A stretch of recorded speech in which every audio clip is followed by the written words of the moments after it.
திருப்பூர் மாவட்டம் உடுமலை ஊராட்சி ஒன்றியம் கண்ணமநாயக்கனூர் ஊராட்சிக்குட்பட்ட மலையாண்டி கவுண்டனூரில் பொள்ளாச்சி பாராளுமன்ற உறுப்பினர் ஈஸ்வரசாமி வழிகாட்டுதலின்படி உடுமலை நியூ ராயல் அரிமா சங்கத்தினர், ரேக்லா கிளப் மற்றும் மலையாண்டி கவுண்டனூர் பள்ளி, வலசு ஊர் பொதுமக்கள் இணைந்து நடத்திய குதிரை வண்டி பந்தயம் நடைபெற்றது.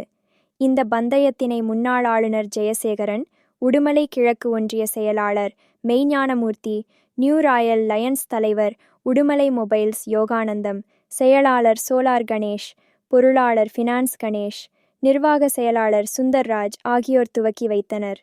நிகழ்வில் 3 வகையான எடை பிரிவை சார்ந்த தமிழக மற்றும் கேரள மாநிலத்தைச் சேர்ந்த பல்வேறு குதிரைகள் கலந்து கொண்டன.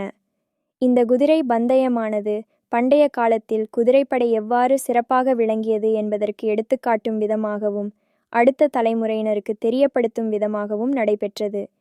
இந்த பந்தயத்தினை 1000த்திற்கும் மேற்பட்ட பொதுமக்கள் கண்டு மகிழ்ந்தனர்.